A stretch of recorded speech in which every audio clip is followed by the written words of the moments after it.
Wallace Thornhill talking right now at the EU 2015 about matter and mass. And this is, well,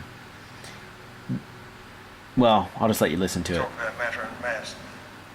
So the second step on the path to discovery about what gravity really is to look at the particles that make up matter. Newton's law multiplies the masses of two objects together, so the first requirement is to define what is meant by mass. All right, so now he's looking at the particles that make up matter.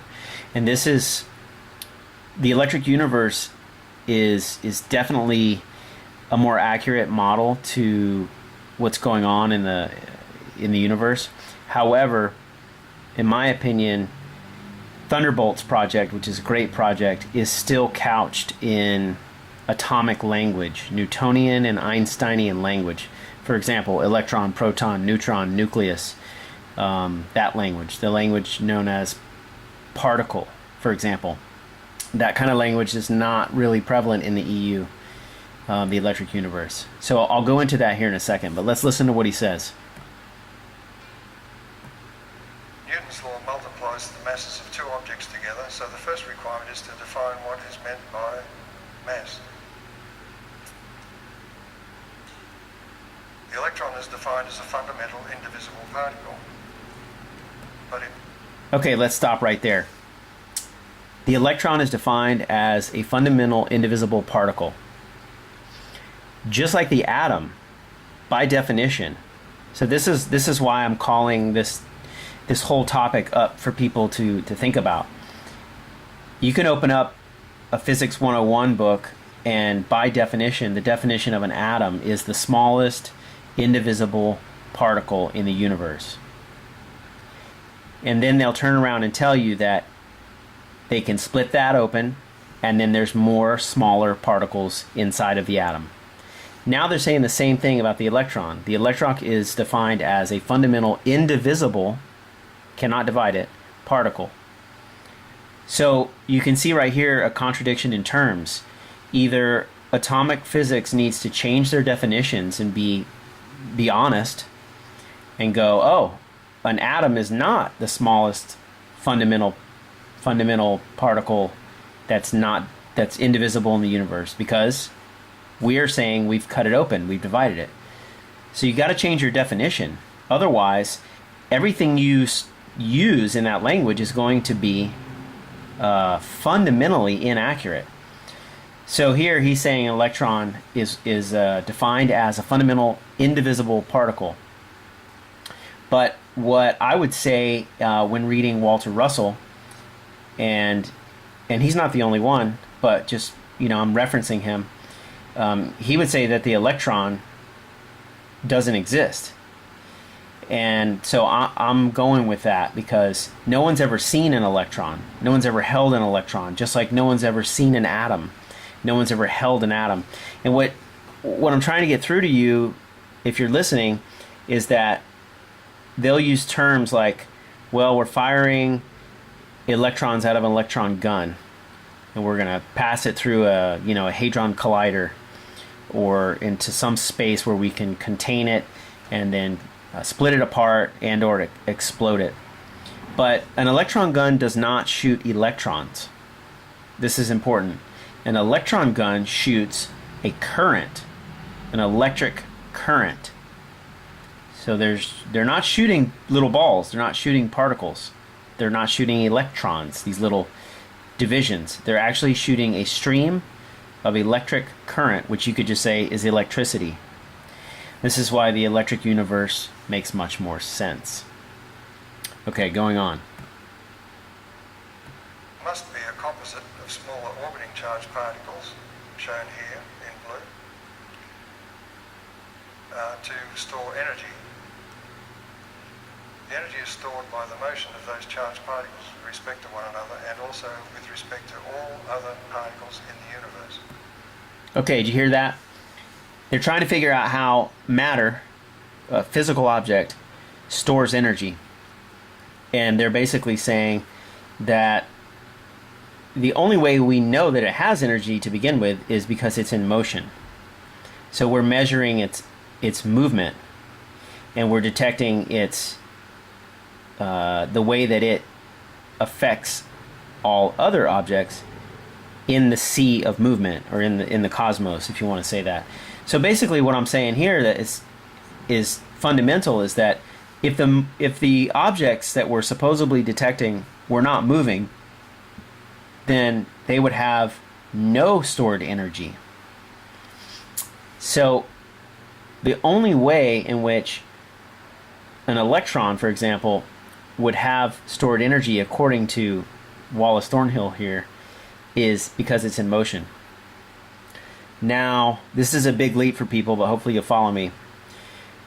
If you read Walter Russell, or check out the video I have, the two videos I have on light and how light moves throughout the universe, Walter Russell says that all motion is actually an illusion. It only appears to our senses as if it's moving. It's an undulation of electric lines of force, which are in a wave form. So it's an undulation of waves throughout the entire cosmos.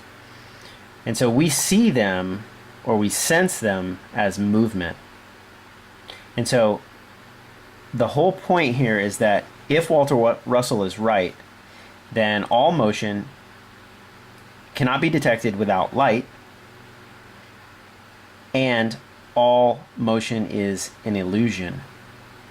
So this is actually why, and I hope you're following me here, this is why light is technically the fastest thing in the universe, because it's actually not moving at all. You have to think of it like this. If the cosmos contains stuff, it is not a container. It doesn't have a body. The universe doesn't have walls. It doesn't have a body that is containing this soup of energy. The universe is infinite. It has no boundaries. So something that has no boundaries has no reference point in which to sense time or movement, because movement is only sensed in temporality. It's only sensed through time. So what that means is you have to see an object in one location, and then you have to see it change in another location, and the distance or time in between those locations is what we reference as movement.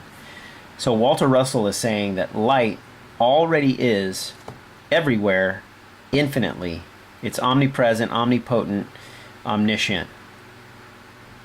And if that's true, it's infinite, which means it has no boundaries, which means it's actually completely still. So the reason why light is the barometer for the fastest thing in the world is because it's everywhere, always. And it's not moving from here to there. We only perceive that because we, in our limited awareness, are locked in the idea of time. We see time in our mind's eye. But if we were able to shift our awareness into higher states of consciousness, which lots of people do, they end up becoming timeless and boundless. This is kind of like what it's like to go outside your body.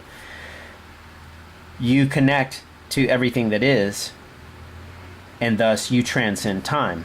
That's why transcendental meditation is called transcendental, because you're transcending your idea of yourself and what you sense. So you're actually transcending your temporality. And when you do that, you're tapping into the infinite. When you're tapping into the infinite, you are not moving. Matter of fact, you're completely still. So, coming back to this, all motion is illusion. We can only sense it because there's light. And all motion is born from stillness. So, stillness actually is the fundamental property or essence or thing in the universe. And it gives birth to everything else. It gives birth to bodies. It gives birth to energy. It gives birth to form. It gives birth to light. It gives birth to motion, even if these things are illusory. Okay, so the point is that mass is not found in an object based on its weight or density. Let me repeat that. Mass is not found in an object based on its weight or density. This is where Newton went wrong. Kepler was right. Mass is the area of an object times its inertia or movement, the energy that it's moving through and the energy that's moving around it. So mass is not defined in terms of its of weight or density. I would say that a more accurate way to define mass would be intensity. I know that sounds strange, but you have to think about it in energetic terms. We see a physical object, or we sense a physical object, which we know is vibrating on levels that we can't see. Those vibrations have different levels of wave undulation, like different frequencies of waves. And if the frequencies are incredibly tight and close together, the object appears to us and we sense it as being material or physical. If those waves or frequencies are stretched out and there's much more distance between the crests and the troughs of the wave pattern, then things seem more ethereal, like an aura, an energy body. Your mind, for example, we all agree that we have access to mind, but mind is not something we can see. It's something we sense, we know is there, we use it, but it's not something that we see. The reason why we don't see it is because it's not contained in the same kind of intensity as a physical object. So think about it like that. If I vibrate something super duper fast, it's going to become physical. And so I would say that mass has nothing to do with density or weight. It has everything to do with intensity, or the intensity of the energy of the wave pattern that is making it up. All right, going on. The same goes for all subatomic particles. It doesn't matter what it is, including the neutrino. The neutrino also is included. And there was a report that I got yesterday that they have now shown that the neutrino has mass. Now, the very idea that it didn't have mass meant that it couldn't have been a real particle anyway, because there was no such thing as a particle with no mass. The problem then was that, according to the standard particle or standard model of subatomic particles, the neutrino doesn't interact with the Higgs field, as it's called. That meant that there was something seriously wrong with the standard model. So what has happened, they've said, this gives us the opportunity to modify the standard model. In other words, please send more money. Okay, so there's a lot going on there. The Higgs field, according to the electric universe model, is totally inaccurate. It's false. There is no Higgs boson particle. There is no Higgs field. And it's ridiculous to even say the terms like God particle. God is not bound in a body. God is not bound up in a little ball. It's not a particle. God is everything that is interconnected to everything else. It's all consciousness. It's omniscient. By definition, it's whatever you call it doesn't matter, but by definition, God is basically everything, right? Transcendent, omniscient, all-powerful, all-knowing. So how could you possibly reduce that to a little particle? If you did, what's all the stuff on the outside of the particle? If God is inside the particle, what's all the stuff on the outside? See, this is where syntax and language starts to control people's thinking, and you have to call a spade, and it's ridiculous to say something like God particle. It's not reasonable or rational at all. So you have to take the walls off You have to take the limitations off. You have to take the boundaries off if you're going to reach infinity or transcendental states, or just simply higher states or more inclusive states of awareness. And this is what all the great mystical traditions have done. And science is just our modern mystical tradition. However, it's used so much for profit. It's used so much to make explosive-based technology and explosive-based energy that it's a farce. Because the people that are propping up this philosophy we call atomic physics or quantum mechanics, they're just motivated by money. So they're propping up all kinds of stories that don't make sense. And Wallace Thornhill right now is calling them out, and I'm just using him to explain further into where the EU gets its roots. The electric universe model. There's other people out there, but I'm well studied in Walter Russell, so I go with Russellian science. But people out there should look at D.B. Larson. He wrote a book called A Case Against the Nuclear Atom, which basically is saying exactly what I'm saying right now, only way better than I'm saying it. Is he destroys the notion that there is a nuclear atom. He also destroys the notion that the sun is a nuclear furnace. And that's a whole nother topic. So the idea here, he said, Wallace Thornhill said that neutrinos were thought to have no mass, and then now they come and say, oh, we've measured mass in there. So I'll jump ahead here and I'll say another definition that physics needs to change is the definition of a photon, right? This is a particle of light, right? So again, a light that's traveling across infinity is bound up in a shell or a body or a ball. You got to get over this. The definition, by definition, of a photon has no volume and no mass. So I'm calling out the physicists of the world and go, how can you tell me that there is a body that contains nothing inside of it? By definition, a body contains stuff. It contains something. So there's no such thing as a body that has no volume and no mass. It's not a body. So what I would say is a photon is not a particle. It is a wave. And you can check out my videos that I did on the movement of light, and it talks a little bit about the double slit experiment.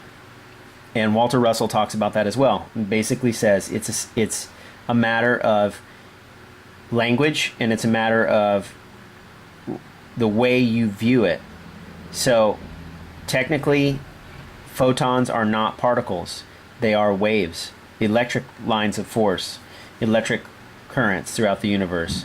And they're not bound up in any kind of body. They are just undulations.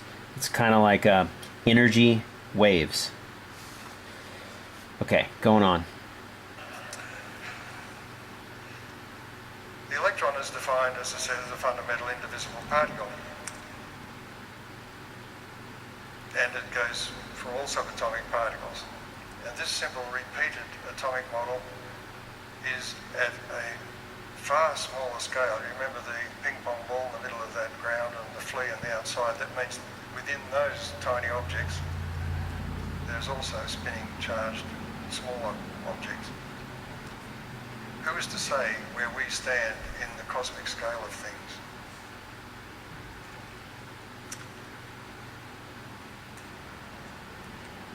Now, Ralph Sainsbury, who was the fellow I mentioned earlier who published this idea of electron structure,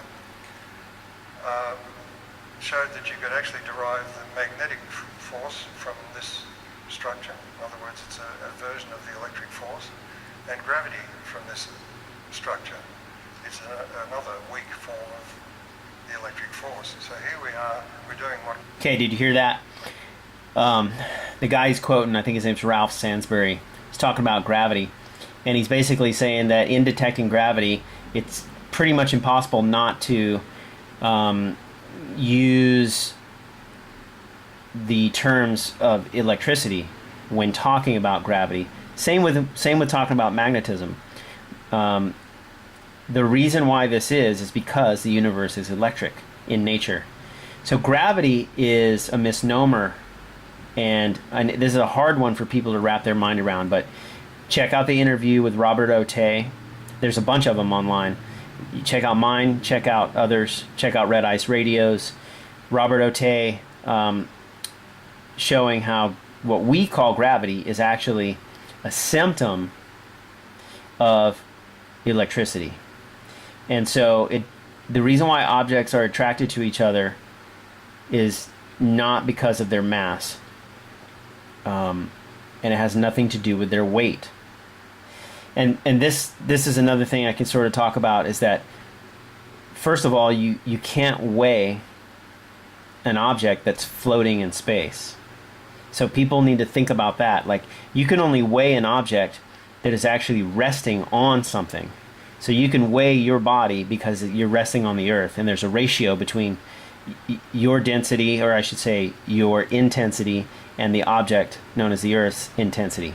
So we can find that ratio, we call it weight. So if an object is just floating in space, or it's in a sea of energy, you can't weigh it accurately because it's literally floating. So this is why you can't weigh a bubble that's floating in water. It's because the bubble is so interconnected to the water, because the water is its source, that it's one and the same thing. And this is, again, while I talk about intensity. So it's hard to explain, but check out Robert Otay's book called Gravity is a Myth. Electricity is the only force in the universe. Check that one out. And then also check out Walter Russell. Classical physics was designed to do, simplify it. Now they hand out Nobel Prizes for inventing more forces and more particles, and we know less and less the more they do that. Ralph Sansbury, though, said if you calculate the speed of these orbiting little subparticles inside the electron, it's phenomenally faster than the speed of light. Okay.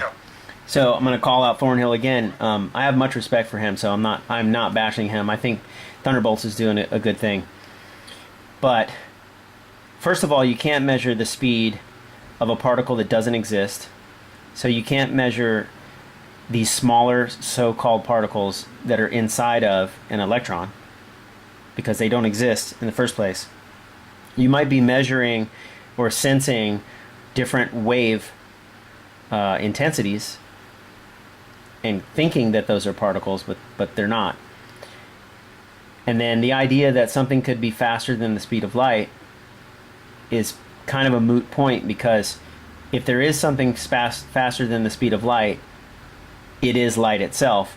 It's only light that we can't sense, or light that we can't see. And this is like kind of like what dark matter is about. It's like all this stuff that we can't instrumentize, all the stuff that we can't sense and measure, we give it these spooky names, and we speculate on what it is, and we create all these theories like chaos theory, string theory, quantum mechanics even, and we create all these theories that are great in our mind. They're not verified in nature, so we can't actually see them in nature. So they're just theories, and that's actually what Wallace is doing a good job of here in this talk. Is he goes through earlier in this talk, and he just pulls apart some of the fundamental basics of quantum mechanics and of particle theory and of Einsteinian and Newtonian theory, and he just shoots them down like really well. So I suggest you guys watch this talk on its own. All right, moving on. Calculated that if those tiny little subparticles were to be released from the electron, they could travel from here to the far side of the Andromeda galaxy in 1 second. This comes back to Newton's law, which doesn't involve time. In other words, it says it's instantaneous. Well, that kind of speed is instantaneous on our scale, on a galactic scale. Okay, I gotta say it again. If something is instantaneous, and hopefully people will understand this, if something occurs instantaneously, it is not moving. Okay? Because in order for something to move, it has to travel across distance. Even if it's super fast, it's going from here to there. So if something's actually just appearing instantaneously, it's because it's always there. It's always been there. And it will always be there. The thing that's actually happening is our awareness is finally picking it up. It's finally being able to sense it. So please kind of think apophatically and be able to take some of the programming and paradigms that you have, or that people have in the material world and the material physics, and shed some of the programming and like open up the mind and go, wait a second, some of these definitions don't make any sense at all, like the ones I've pointed out. And then also that, like I said, if the universe is infinite, then it's everywhere always has been, always will be, because it's eternal. Eternity transcends time or temporality. So anytime we see something in time, you could even say space, because they're interrelated. They're relative to each other, which means they're related. They're relatives. They're family, right? So something that's relative only exists in time. Let me repeat that. Something that's relative only exists in time. Something that's real is eternal. And I know this sounds like spiritual talk, but even the mystics will say this, and they're not talking about science, but they're talking about our awareness of science. Like, they're talking about our awareness of being. How do we know anything, right? Well, it has to be something that we become aware of behind our eyes, like in our being. Otherwise, we can't even talk about it. There has to be something there that's sensing it. And this thing that's able to sense the cosmos at large is eternal. It's infinite. And so, I'll repeat that. Anything that exists in relativity exists in time. And so it's illusory. It doesn't mean that it doesn't mean that it doesn't have a realness to it, or it doesn't mean that it doesn't have truth involved, but it's just a perspective of truth, or a perception of truth. And there's going to be a higher knowledge that's actually manifesting or creating that truth. It's that higher knowledge that we need to tap into in order to understand ourselves and the universe. Because, ultimately we are one, right? Okay, moving on. Tom Van Flandern did his own astronomical calculations to point out that the Earth orbits the Sun, and it knows where the Sun is right now. And it's fairly easy to determine that.